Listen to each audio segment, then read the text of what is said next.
In the absence of the minister, the emperor often received a sort of under-minister, one of the counselors of state of the office of foreign affairs, the keeper of the archives of the department, Monsieur de la Note d'Autorive.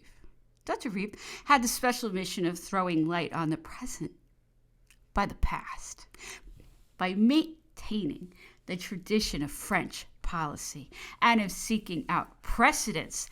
He was for foreign affairs, with more authority, greater responsibility, and more honors, what Barbier was for the Catholic religion. As no one knows better than he does, he is suited to the part he plays, and even his physical appearance, his stature of 5 feet 8 inches, his marked countenance with long hair, bristling and stiff, gives him an excess of authority. He imposes even on the emperor.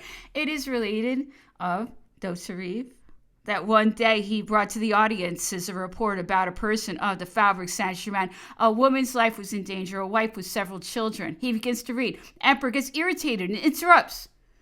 So you want to entangle me in petticoats? What do you mean? And he snatches the report from the hands of d'Autorive and walks about the room brandishing the paper and repeating, "On Canilla, petticoats." D'Autorive, besides himself, pursued the emperor, came up with him, and taking back the paper, read the report to the very end. Napoleon, appeased, reproached himself and merely said, "It may pass for once," and adopted the conclusions. Just the same in the manner of Gerard de Reneval.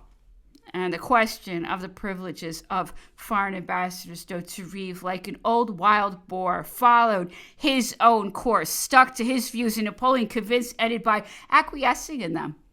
He is not the only one who thus gives the emperor some home thrusts. De Craye, the minister of the Marine, was in the habit of doing so. And who apologizes? Napoleon.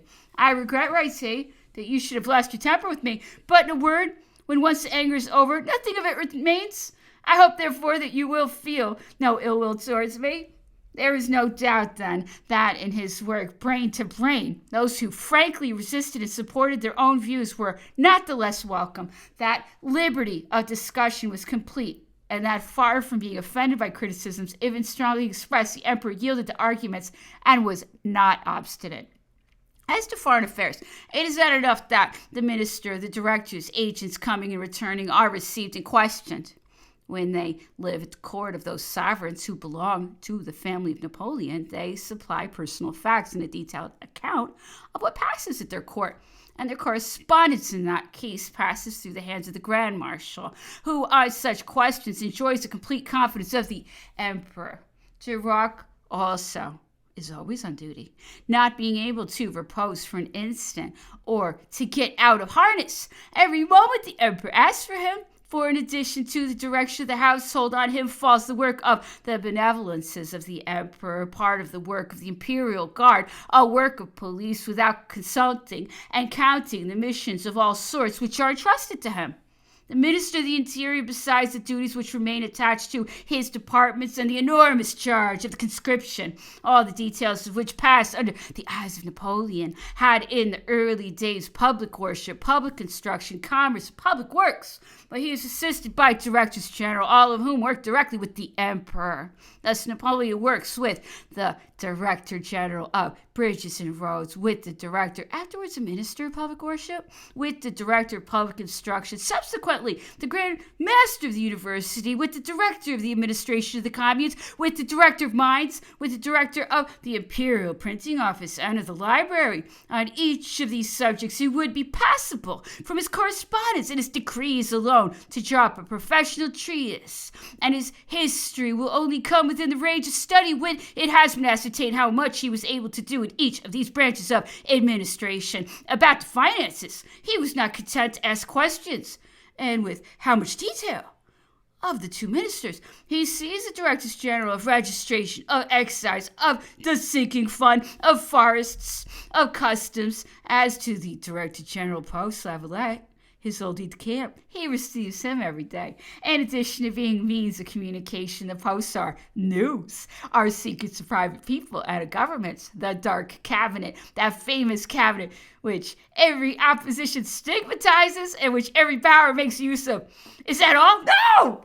There are the two ministers of war and the administration of war with their subordinates and the Director General conscription. There is the Minister of Marine, the Minister of Police, and the 4 councillors of state who assist him, the Minister of Manufactures and Commerce. The 2 ministers of the Kingdom of Italy living in Paris, the Secretary of State of the Grand Duchy of Bern, the Major General, and the aides-de-camp in charge of the work of the Guard. And all, without exception, are summoned by the Emperor. All present their reports to him. He reads them, he discusses them, he reasons them out, and with a thorough knowledge of the matter, he adopts or rejects the conclusions. There is Grand Chancellor of the Legion of Honor with the Maisons Napoleon, the endowments, nominations, and the rest. There is the Grand Chancellor of the Réunion, the Grand Chancellor of the Iron Crown, even the Grand Chancellor of the Order of the Three Fleeces. There are the military schools. There is the Inspector General of the Gendarmerie and the Inspectors General of Artillery and of Engineers. There is a Government General of Illyria, which forms a kingdom apart. There is Paris, with its special magistrates, the Prefect of the Seine and the Prefect of Police and its military chiefs. There is the Bank of France, which he founded and on which his attention is always active.